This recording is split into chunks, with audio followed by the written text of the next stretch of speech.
The Princess, Part 2, by Alfred. Lord Tennyson. At break of day the College Portress came. She brought us academic silks, in hue the lilac, with a silken hood to each, and zoned with gold. And now when these were on, and we as rich as moths from dusk cocoons, she, curtseying her obeisance, let us know the Princess Ida waited. Out we paced, I first, and following through the porch.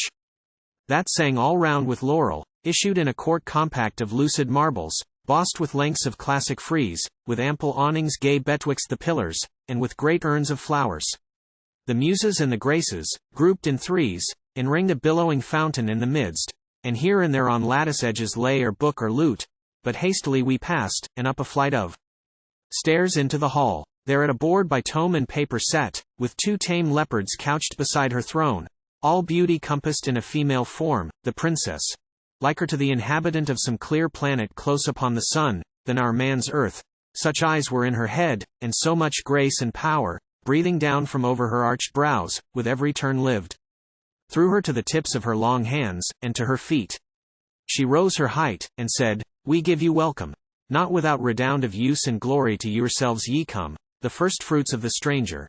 After time, and that full voice which circles round the grave, will rank you nobly, mingled up with me. What, are the ladies of your land so tall? We of the court, said Cyril. From the court, she answered, then ye know the prince, and he, the climax of his age. As though there were one rose in all the world, your highness that, he worships your ideal, she replied, we scarcely thought in our own hall to hear this barren verbiage, current among men, litecoin, the tinsel clink of compliment. Your flight from out your bookless wilds would seem as arguing love of knowledge and of power. Your language proves you still the child. Indeed, we dream not of him. When we set our hand to this great work, we purposed with ourself never to wed. You likewise will do well, ladies, in entering here, to cast and fling the tricks, which make us toys of men, that so, some future time, if so indeed you will, you may with those self-styled our lords ally your fortunes, justly are balanced, scale with scale. At those high words, we conscious of ourselves, perused the matting. Then an officer rose up, and read the statutes, such as these. Not for 3 years to correspond with home, not for 3 years to cross the liberties, not for 3 years to speak with any men, and many more, which hastily subscribed, we entered on the boards. And, now, she cried, ye are green wood, see ye warp not.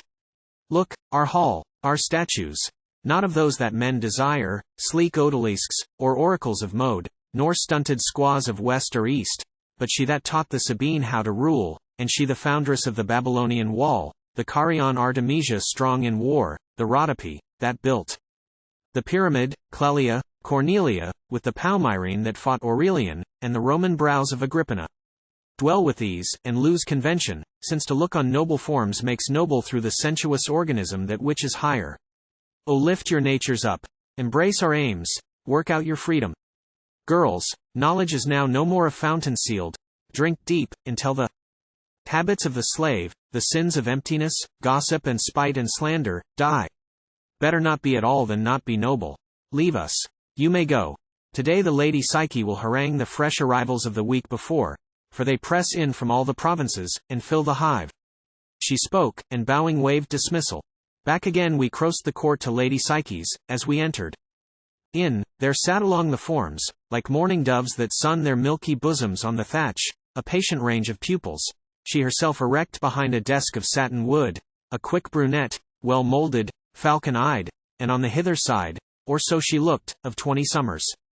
At her left, a child, in shining draperies, headed like a star, her maiden babe, a double April. Old Aglatta slept, we sat, the lady glanced, then Florian, but not livelier than the dame that whispered, asses' ears, among the sedge, my sister. Comely, too, by all that's fair, said Cyril. Oh hush, hush, and she began. This world was once a fluid haze of light, till toward the center set the starry tides, and eddied into suns, that wheeling cast the planets. Then the monster, then the man, tattooed or woaded, winter-clad in skins, raw from the prime, and crushing down his mate, as yet we find in barbarous isles, and here among the lowest. Thereupon she took a bird's-eye view of all the ungracious past, glanced at the legendary Amazon as emblematic of a nobler age, appraised the Lycian custom, spoke of those that lay at wine with Lar and Lucumo, ran down the Persian, Grecian, Roman lines of empire, and the woman's state in each, how far from just, till warming with her theme she fulmined out her scorn of law's silk and little-footed China, touched on Mahomet with much contempt, and came to chivalry, when some respect, however slight, was paid to woman, superstition all awry. However then commenced the dawn. A beam had slanted forward, falling in a land of promise, fruit would follow. Deep, indeed, their debt of thanks to her who first had dared to leap the rotten pails of prejudice, disyoke their necks from custom, and assert none lordlier than themselves but that which made woman and man. She had founded, they must build.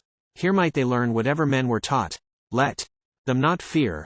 Some said their heads were less, some men's were small, not they the least of men, for often fineness compensated size. Besides the brain was like the hand, and grew with using. Thence the man's, if more was more. He took advantage of his strength to be first in the field. Some ages had been lost, but woman ripened earlier, and her life was longer, and albeit their glorious names were fewer, scattered stars, yet since in truth the highest is the measure of the man, and not the Kaffir, Hottentot, Malay, nor those horn-handed breakers of the glebe, but Homer, Plato, Verulam. Even so with woman, and in arts of government Elizabeth and others, arts of war the peasant Joan and others, arts of grace Sappho and others vied with any man, and, last not least, she who had left her place, and bowed her state to them, that they might grow to use and power on this oasis, lapped in the arms of leisure, sacred from the blight of ancient influence and scorn. At last she rose upon a wind of prophecy dilating on the future. Everywhere who heads in council, two beside the hearth, two in the tangled business of the world, two in the liberal offices of life, two plummets dropped for one to sound the abyss of science, and the secrets of the mind, musician, painter, sculptor, critic, more, and everywhere the broad and bounteous earth should bear a double growth of those rare souls, poets, whose thoughts enrich the blood of the world. She ended here, and beckoned us, the rest parted, and, glowing, full-faced welcome, she began to address us, and was moving on in gratulation, till as when a boat tacks, and the slackened sail flaps, all her voice faltering and fluttering in her throat, she cried, "My brother." "Well, my sister." "Oh," she said, "what do you hear? And in this dress? And these? Why, who are these?" "A wolf within the fold. A pack of wolves. The Lord be gracious to me. A plot, a plot, a plot to ruin all." "No plot, no plot," he answered. "Wretched boy, how saw you not the inscription on the gate, 'Let no man enter in on pain of death'?" "And if I had," he answered, "who could think the softer atoms of your academe, O sister, sirens though they be, were such as chanted on the blanching bones of men?" "But you will find it otherwise," she said. "You jest, ill jesting with edge tools. My vow binds me to speak, and oh that iron will, that axe like edge unturnable, our head, the princess. Well then, Psyche, take my life, and nail me like a weasel on a grange for warning. Bury me beside the gate, and cut this epitaph above my bones. Tilda, here lies a brother by a sister slain, all for the common good of womankind. Tilda, let me die." "Too," said Cyril, having seen and heard the lady Psyche. I struck in. "Albeit so masked, madam, I love the truth. Receive it. And in me behold the prince your countryman, affianced years ago to the lady Ida. Here, for here she was, and thus, what other way was left, I came. O sir, O prince, I have no country. None, if any, this, but none. Whate'er I was disrooted, what I am is grafted here, affianced, sir. Love whispers may not breathe within this vestal limit, and how should I, who am not mine, say, live? The thunderbolt hangs silent, but prepare, I speak, it falls. Yet pause, I said, for that inscription there, I think no more of deadly lurks therein, than in a clapper clapping in a garth, to scare the fowl from fruit. If more there be, if more enacted on, what follows? War. Your own work marred. For this your academe, whichever side be victor, in the halloo will topple to the trumpet down, and pass with all fair theories only made to gild a stormless summer. Let the princess judge of that, she said. Farewell, sir, and to you. I shudder at the sequel, but I go. Are you that lady Psyche? I rejoined, the fifth in line from that old Florian, yet hangs his portrait in my father's hall, the gaunt old baron with his beetle brow sun shaded in the heat of dusty fights, as he bestrode my grandsire, when he fell, and all else fled. We point to it, and we say, the loyal warmth of Florian is not cold, but branches current yet in kindred veins. Are you that Psyche? Florian added. she with whom I sang about the morning hills, flung ball, flew kite, and raced the purple fly, and snared the squirrel of the glen? Are you that Psyche, wont to bind my throbbing brow, to smooth my pillow, mix the foaming draught of fever, tell me pleasant tales, and read my sickness down to happy dreams? Are you that brother-sister Psyche, both in one? You are that Psyche. But what are you now? You are that Psyche, said Cyril, for whom I would be that forever which I seem, woman, if I might sit beside your feet, and glean your scattered sapience. Then once more, are you that Lady Psyche, I began, that on her bridal morn before she passed from all her old companions, when the kind kissed her pale cheek, declared that ancient ties would still be dear beyond the southern hills, that were there any of our people there in want or peril, there was one to hear and help them? Look, for such are these and I, are you that Psyche, Florian asked, to whom, in gentler days, your arrow-wounded fawn came flying while you sat beside the well? The creature laid his muzzle on your lap, and you sobbed with it, and the blood was sprinkled on your kirtle, and you wept. That was fawn's blood, not brother's, yet you wept. Oh, by the bright head of my little niece, you were that Psyche, and what are you now? You are that Psyche, Cyril said again, the mother of the sweetest little maid, that ever crowed for kisses. Out upon it, she answered, peace, and why should I not play the Spartan? Mother with emotion, be the Lucius Junius Brutus of my kind? Him you call great. He for the common weal, the fading politics of mortal Rome, as I might slay this child, if good need were, slew both his sons, and shall I, on whom the secular emancipation turns of half this world, be swerved from right to save a prince, a brother? A little will I yield. Best so, perchance, for us, and well for you. O hard, when love and duty clash. I fear my conscience will not count me fleckless, yet, hear my conditions, promise, otherwise you perish, as you came, to slip away today, tomorrow, soon. It shall be said, these women were too barbarous, would not learn. They fled, who might have shamed us. Promise, all. What could we else? We promised each, and she, like some wild creature newly caged, commenced a to and fro, so pacing till she paused by Florian, holding out her lily arms, took both his hands, and smiling faintly said, I knew you at the first, though you have grown you scarce have altered. I am sad and glad to see you, Florian. I give thee to death my brother. It was duty spoke, not I my needful seeming harshness. Pardon it. Our mother, is she well? With that she kissed his forehead, then, a moment after, clung about him, and betwixt them blossomed up from out a common vein of memory sweet household talk, and phrases of the hearth, and far allusion, till the gracious dews began to glisten and to fall. And while they stood, so rapt, we gazing, came a voice, I brought a message here. From Lady Blanche. Back started she, and turning round we saw the Lady Blanche's daughter where she stood, Melissa, with her hand upon the lock, a rosy blonde, and in a college gown, that clad her like an April daffodilly, her mother's color, with her lips apart, and all her thoughts as fair within her eyes, as bottom agates seen to wave and float in crystal currents of clear morning seas. So stood that same fair creature at the door. Then Lady Psyche, Melissa you heard us, and Melissa, oh pardon me I heard, I could not help it, did not wish. But, dearest lady, pray you fear me not, nor think I bear that heart within my breast, to give 3 gallant gentlemen to death. I trust you, said the other, for we two were always friends. None closer, elm and vine. But yet your mother's jealous temperament, let not your prudence, dearest, drowse, or prove the denad of a leaky vase, for fear this whole foundation ruin, and I lose my honor, these their lives. Fear me not, replied Melissa. No, I would not tell, no, not for all Aspasia's cleverness, no, not to answer, madam, all those hard things that Sheba came to ask of Solomon. Be it so, the other, that we still may lead the new light up, and culminate in peace, for Solomon may come to Sheba yet.